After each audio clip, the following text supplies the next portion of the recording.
There's one major problem with the Nikon D700. It makes other cameras feel like toys. It makes other DSLRs feel like they're toys, plastic toys. This thing is a beast. I was skeptical about all the hype.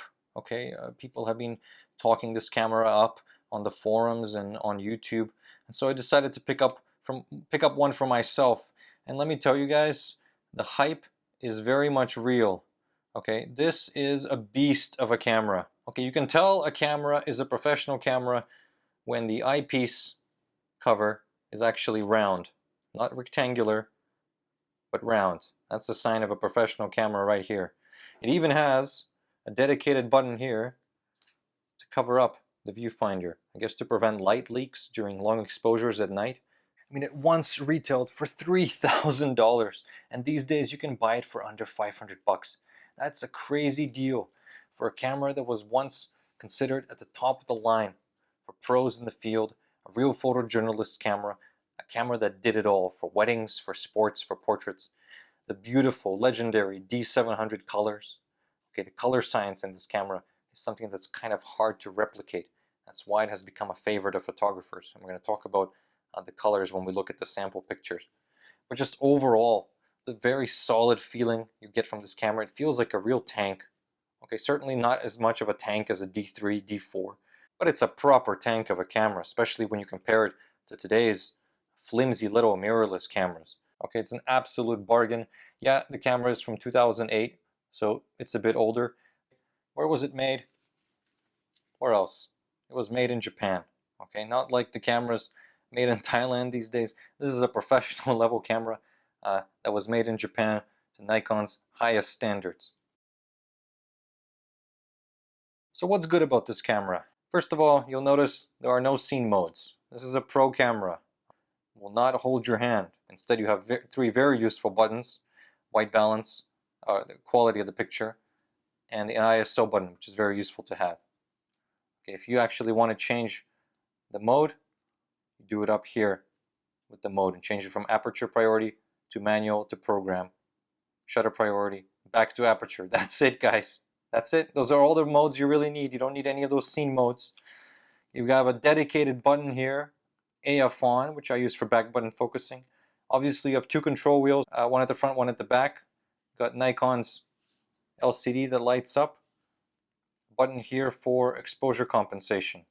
Diopter adjuster, auto exposure lock, autofocus lock button, which doubles as a metering mode selector. So everything is manual, available right here. You don't have to dive into any of the menus. This camera is great because you really only have to use the menus once, and that's when you're setting up the camera for the first time. There's a very useful YouTube video series about setting up the D700 to how you like it. Okay, but you really only have to do this once. Menu options are not too different from what's in Nikon DSLRs today. So this camera is actually a perfect backup camera to have if you already have a D850 or D750.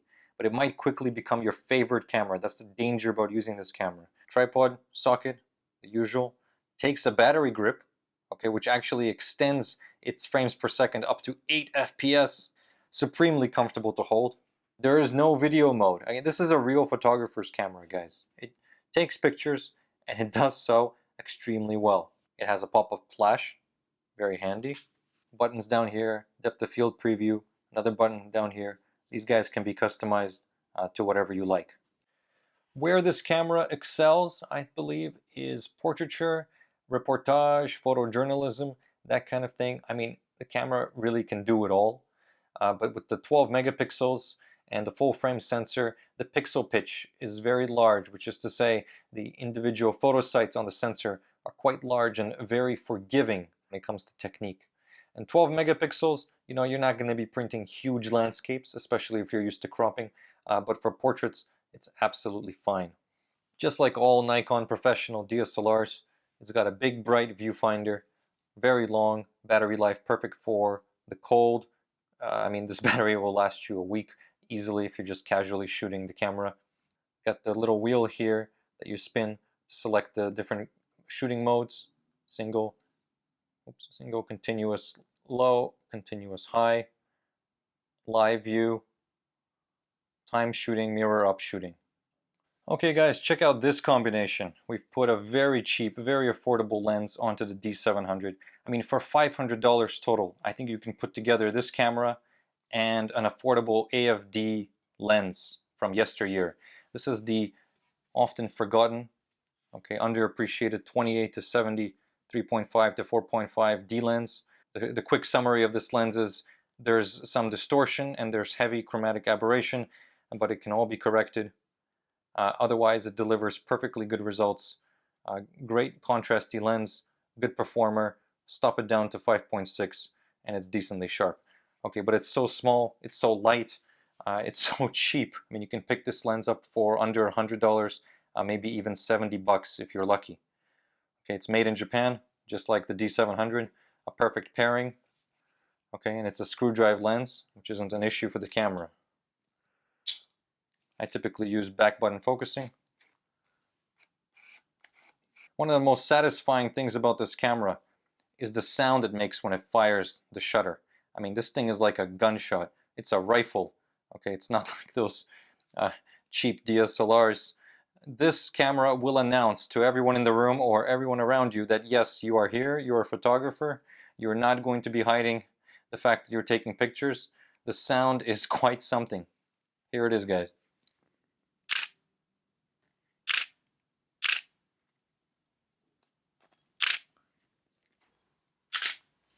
I could listen to that sound all day. Really feels like you're taking a picture.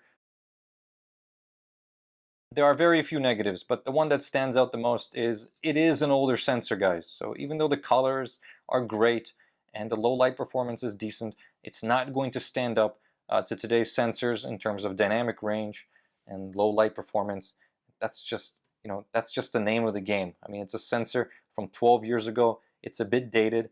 Okay, and it's only 12 megapixels, so if you're going to be cropping a lot, it's not going to be as useful. But if you have good photographic technique, if you know what you're doing, you can rest assured that professionals made a lot of money using this camera, and there are pros still using this camera today, so there's absolutely no reason why you can't get world-class results. But the sensor is older. Okay, as much as we like to say this is a legendary camera, it is an older sensor. Certainly high ISO, I'd rather be shooting with my D750. With that one I can easily go up to 10,000 ISO. With this one I probably wouldn't go above 6400. I mean, with some noise reduction software you can bring some of that detail back. It won't focus with AFP lenses, which are the newer Nikon stepper motor lenses. Stick to AFS, AFD lenses, or the older manual focus guys. I mean, there's so many great Nikon lenses. Because this is an older camera, repairs could be costly or perhaps even impossible if the repair centers start running out of parts. Finally, for some people, the weight is a considerable issue. It's 995 grams, which, if you remember your conversions, is almost exactly 2.2 pounds. So it's going to be considerably heavier. I mean, this is a chunkier camera in general, but it's going to be heavier than most of your mirrorless offerings today. So just keep that in mind. I personally like heavy. Now I haven't had too much opportunity to use it on my trips because we've been in a pandemic, so I haven't been traveling as much, but I've been able to use this camera for a bit around town, and I'm very, very impressed with the kind of results you can get with this camera. Now I'm personally not that good at color correction. I'm maybe even partially colorblind. That's how bad I am at colors and finding out what's too red or what's too yellow. But with the color science of this camera, guys, you really don't have to think too hard. It does a lot of the work for you. You just set it to the default color profile and let the CPU take care of the rest. You're only going to be limited by your abilities and perhaps the glass that you put in front of it. If I only had 500 bucks to spend on a camera, this would probably be my recommendation. You drop 500 on the camera, save another $1,000 for some lenses, and you're good to go for a few years. Just find yourself one in minty used condition on eBay. Try to get one with under 50,000 shutter. I mean, these things are rated to 200,000, I believe, and I think D700s have been known to go trucking way past 500,000 actuations. But if you own one or are considering getting one, let us know in the comment section. Let us know what you think. And until next time, guys, thanks for watching.